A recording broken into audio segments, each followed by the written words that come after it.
warahmatullahi wabarakatuh. Mpenzi mtazamaji, karibu sana katika kipindi chetu hichi maalum ambacho leo tutakuwa naye Sheikh Salim Barahian, mudiri wa taasisi ya Ansar Muslim Youth Center, lakini pia ni mlinganiaji wa dini ya Kiislamu kwa muda mrefu sana. Tunamfahamu na tumekuwa tukiona video, lakini tukisikiliza sauti za ulinganiaji wake, hasa akijipambanua sana katika ulinganiaji wa tauhid, watu kuacha ushirikina, lakini mapambano yake makubwa sana katika watu kuachana na bid'a zile ambazo zimeshamiri sana katika miaka ya zamani. Kwa hivyo leo tutakuwa naye, ewe mpenzi mtazamaji, tutatazama kuanzia hapa mwanzo mpaka mwisho. Mimi ni Saad Juma Shemalamba, karibu sana.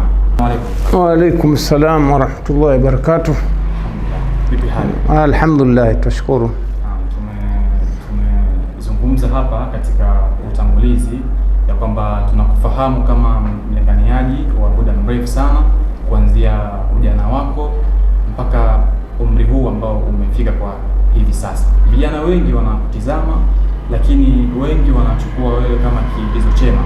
Sasa labda unaweza ukatueleza ni namna gani wewe kama kijana, kipindi hicho ni kitu gani hasa kilikushajiisha wewe ukaingia katika dawa katika umri huu ambao ulikuwepo? Naam, alhamdulillah wassalatu wassalamu ala ashrafil anbiya wal mursalin nabiyina Muhammadin wa ala alihi wa sahbihi ajma'in, amma ba'd.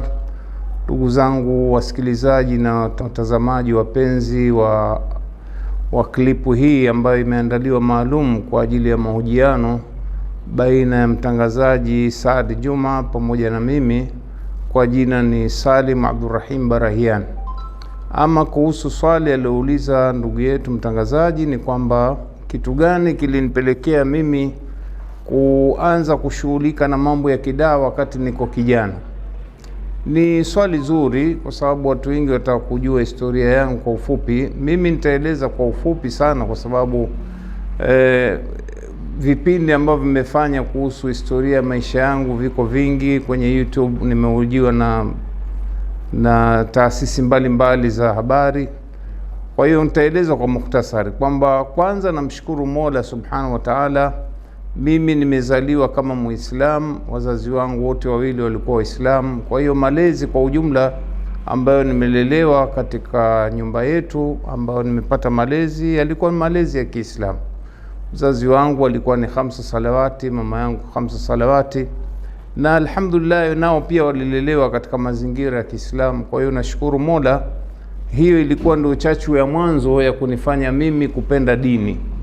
Na alhamdulillah pia katika neema nyingine Mwenyezi Mungu alinijalia wazazi wetu kwamba walituelekeza katika masomo ya dini tukiwa wadogo kabisa mapema, na tukaweza tukasoma katika hizi madaris ambazo tunaita madaris taklidia au madaris ya jamvini, ambako tumesoma mambo ya msingi ya dini.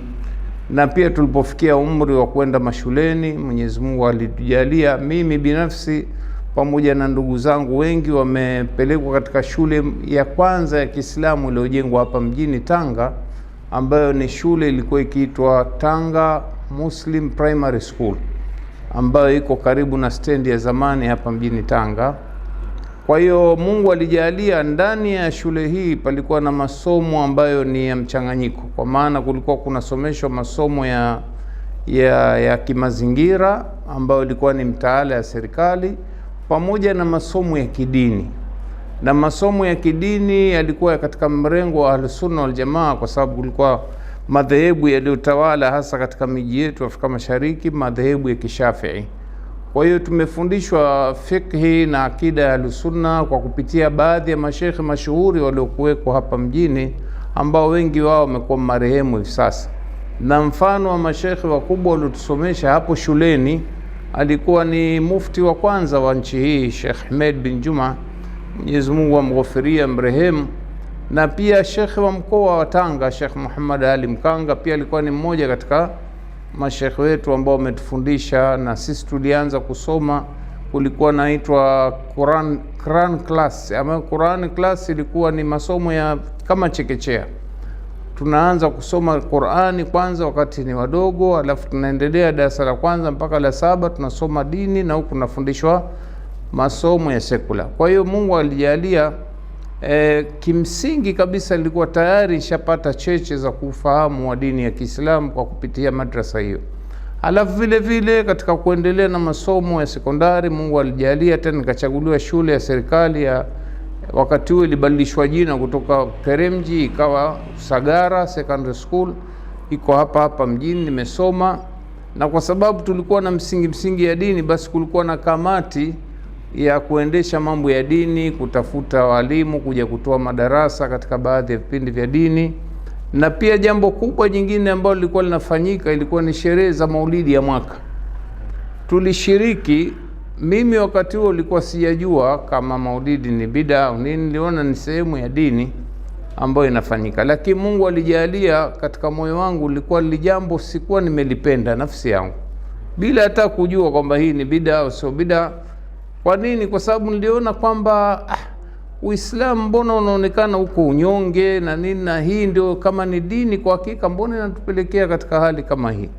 Na hasa ukiangalia kipindi ambacho tumesoma sisi ni miaka ya karibu na uhuru, ilikuwa tayari wasiokuwa Waislamu hasa Wakristo walikuwa wameanza kupata nguvu kwa upande wa serikali za kikoloni, walikuwa washajenga mashule na nini. Kwa hiyo walikuwa wanaonekana wao wako juu kwa upande wa elimu za sekula na sisi tuko chini.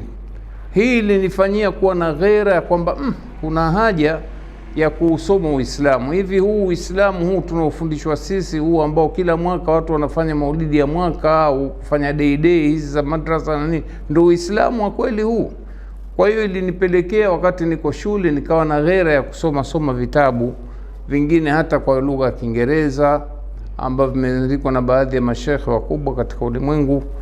Ikawa nimevutika sana, kwa sababu na wakati huo pia kulikuwa na propaganda nyingi dhidi ya Uislamu, kuelezea mambo ya eti kwamba Uislamu unamdhalilisha mwanamke, sijui Uislamu haupendi maendeleo, haupendi hivi, Uislamu umeshajiisha kuoa mke zaidi ya mmoja, ni kueneza ukimwi, yani mambo mengi sana. Lakini Mungu alijalia alipata vitabu ambavyo vilikuwa vinafanya radi ya shubuhati kama hizi. Kwa hiyo hili nitilia ghera kwenda kusoma dini. Nikaamua kwenda kusoma Zanzibar katika chuo cha Kiislamu cha Zanzibar ambacho kinaendeshwa na serikali. Tukaenda tukasoma kule, baadaye tukapata bahati ya kupata minha dirasia au scholarship ya kwenda kusoma Saudi Arabia. Kule Mungu alijalia mimi nilipelekwa katika chuo kikuu kinaitwa Muhammad bin Saud ambacho kiko makao makuu ya nchi Saudi Arabia, Riyadh pale.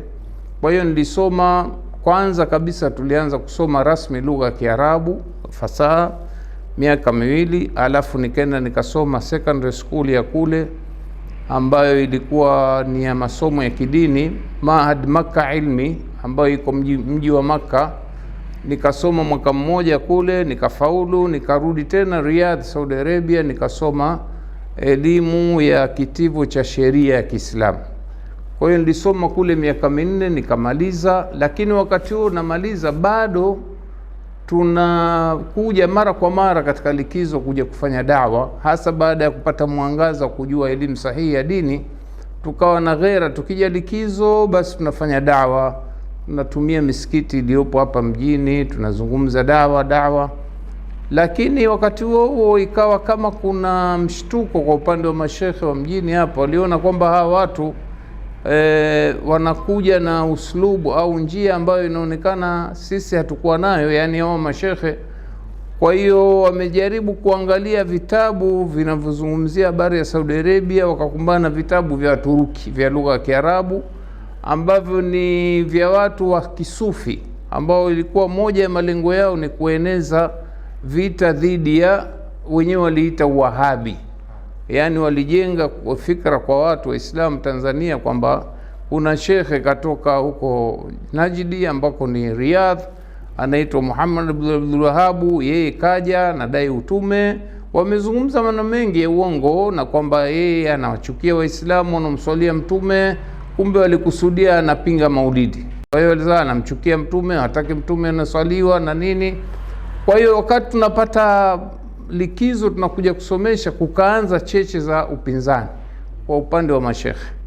Kwa kweli huu upinzani uliotupa ghera zaidi ya kuweza kujifunza dini na kutafuta njia za kupambana na hoja hizi ambazo ni batili, hoja za watu wa bid'a. Kwa hiyo Mungu akajalia sasa tukaanzisha hii taasisi ambayo mwanzo ilikuwa inaitwa UVIKITA, lakini baadaye ikaitwa taasisi ya vijana wa Ansar Tanga. Nakumbuka rasmi ilianzishwa mwaka 1987 serikalini, alafu ikapata idhini ya Wizara ya Mambo ya Ndani mwaka 1995.